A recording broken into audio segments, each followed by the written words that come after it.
Welcome to Jane Jackson Careers, a podcast that takes your career to the next level. Here's your host, Jane Jackson, author of Amazon Careers bestseller, Navigating Career Crossroads. Well, hello, and welcome to episode 10 of my Careers podcast. Today, I'm going to be talking about what it's like for mature age workers, and this podcast is entitled Over 50, How to Win the Battle of the Job Hunt.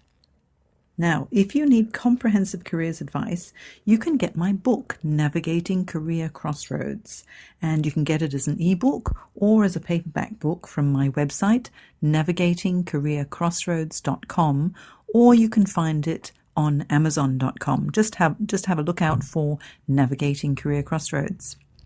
Okay, so on to our main topic. We're over 50 and the job market is really tough these days. And we may feel that there's little we can do about it and it's a battle that we just can't win. However, you know what? Whatever we believe becomes a self-fulfilling prophecy. So if you've ever given yourself any of that negative self-talk, we've got to talk you out of it because there are people over 50 landing good jobs. What is their magic formula for success? Well, what I believe is that they don't accept the fear-based myths as the one and only truth on which to live by. These people who are securing the roles, they believe and maintain an open and curious attitude to their job search. And I hope that this podcast will ease you into a positive mindset so that you can take control of the process. To be really honest, it's tough not only for the over 50s in the job hunt, but for all job seekers.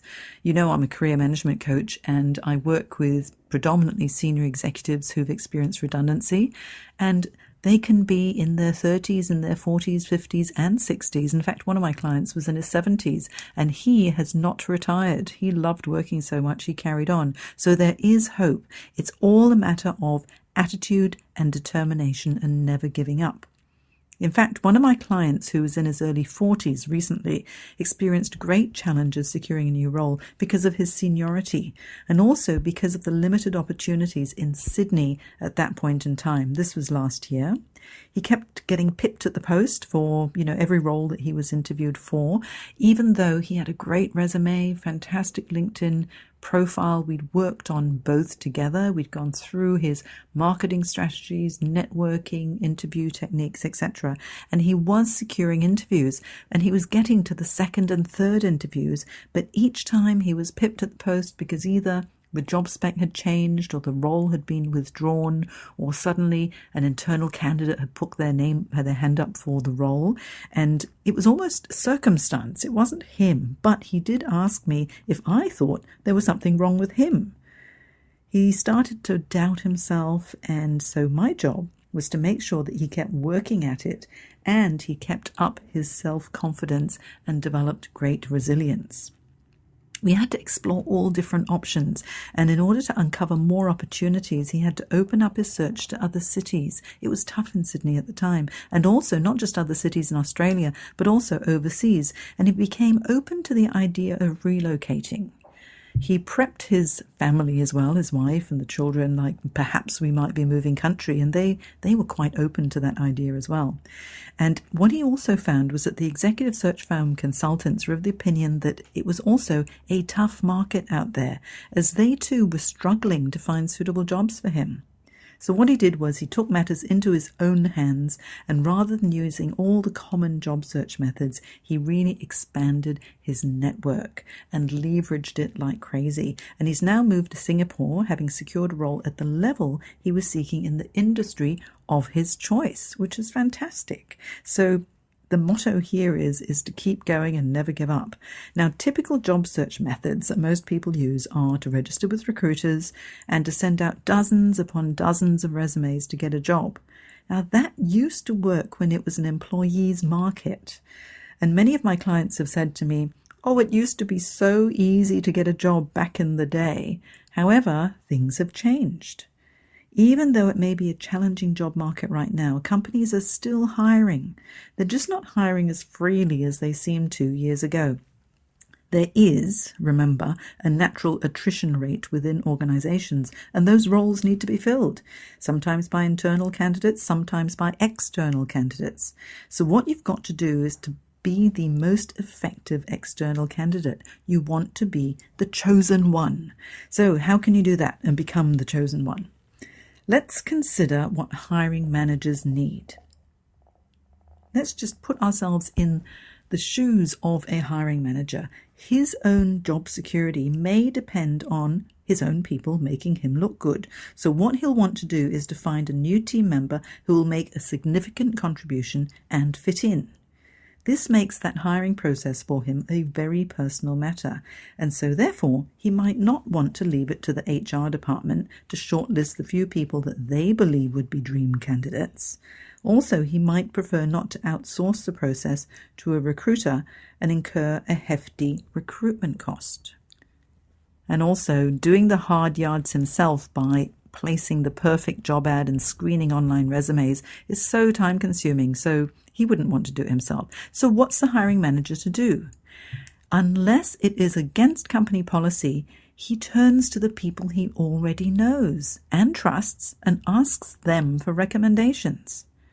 Just think about it yourself. How often have you turned to a friend or someone that you trust when you needed a recommendation for something, whether you're going to be, buying a car or buying a new phone or looking to purchase something, or even looking for a dentist, a doctor, or a hairdresser? You're going to ask for a recommendation. So, unless it's against company policy, he turns to the people he already knows and trusts and asks for recommendations for someone who would fit the role that he's trying to fill.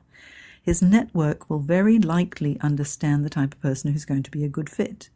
And the single most important thing to understand about job search is that people hire people they know and the people that they feel that they can trust. There's another option open to hiring managers as well: LinkedIn. LinkedIn has made it so easy for anyone to do a keyword search to find candidates that match their requirements. They can choose the functional capabilities required, the industry, the location, and even filter through current or past companies that people have worked for to find suitable candidates with the right experience. That LinkedIn search option in advanced search is really, really good. And I used to use it when I was recruiting as well, just to uncover people. Recruiters love to headhunt. So LinkedIn will create a list of candidates matching the required criteria, saving an awful lot of time. In fact, a recent Job Fight survey, one in 2014, found that 93% of recruiters use LinkedIn to source for their candidates. So what does this tell you? To get a foot in the door, you need to get a recommendation, and you need to be easily found on LinkedIn, and that'll be your best bet in this current job market. Now, you also need to focus on meeting and getting to know decision makers as a job seeker. And the most productive activities for any of you who are looking for a job, whether you're a mature aged worker or younger, that will lead to success, is to create relationships with potential hiring managers. You need to create relationships with people also who know the decision makers and whom the decision makers trust. So you've got to think about their sphere of influence as well. So you can have some fun with it and become a job search detective. Research the companies where you like to work, identify those decision makers, and figure out what are the best ways for you to meet them. If you've got a connection who can introduce you, that's great. But if you don't, then what are you going to do? You've got to get your face in front of them somehow. So think about the events where those decision makers might be. Attend conferences and worthwhile networking events. Turn up to those events and create your own serendipity. I honestly believe that networking is a matter of serendipity, and serendipity can be manipulated if you're just there. If you're not there, nothing's going to happen, is it? What happened was one of my clients that I was working with, I encouraged him to attend some events because he was a long way south of Sydney, and the job opportunities down south weren't as great as actually in the Sydney area at that point in time. So I suggested, why not go along to the local Chamber of Commerce meetings, because you never know who you're going to meet. And usually there are heads of companies who attend those meetings as well, because he actually had quite a limited network, so he needed to go out and about. So he went slightly reluctantly, but he made a number of new connections at the first 2 meetings he attended. And with those 2 connections, he was introduced to some hiring managers who, by chance, were looking to expand their teams. As he'd crafted for himself a really good positioning statement or pitch, he was able to articulate with ease his relevant areas of expertise. This eventually led, would you believe, to 2 job offers. Those roles never made it onto the online job boards, and his networking efforts had uncovered what we call the hidden jobs. It's well worthwhile just to turn up and be there. Of course, it's a lot less confronting to stay in front of the computer and just click apply, and send your resumes into cyberspace. However, if that's not yielding the desired results for you, do something different. Give yourself a chance for success by expanding your connections and developing those relationships. Allow people to find you with ease by creating a powerful LinkedIn profile featuring all of those relevant keywords that will help you to turn up in a relevant search. Develop resilience. Of course, you're going to expose yourself to rejection, perhaps many, many times before you land the job you want. And rejection's not nice. It's a bitter pill to swallow. However, if you don't open yourself up to rejection, you also don't open yourself up to success. So keep at it. Frequently, it's a case of no, and then yes. And now let's take a reality check. Are you qualified for what you want to do? Do you have the relevant experience? Do you understand the latest relevant technology and methodology? Do you present yourself as the most up-to-date and informed professional? Are you willing to learn? Are you actually open to new ideas? And are you adaptable during changing circumstances? And for the mature age workers, are you willing to learn from those younger than you? Are you able to handle it if your manager is younger than you? If you can answer yes to all of the above, then you're giving yourself the best possible chance for success. And you know what? Here's another option, just in case. Backup plan. Always a good thing to have a backup plan. So if, despite it all, you don't secure a new role as an employee, consider other options. Leverage your skills, knowledge, and resourcefulness by considering self-employment. There are several options to consider when it comes to self-employment. You can become a consultant. You can buy an existing business with existing systems. You can buy a franchise and leverage off their existing reputation too, or you can set up your own business. Now, the entrepreneurial route is something that I'll discuss in a follow-up podcast, as there's so much to consider before launching in that direction, but it is an option. And in the meantime, I'd love to hear how you go with your job search efforts. Please hop onto LinkedIn, find my Navigating Career Crossroads forum, and ask to join.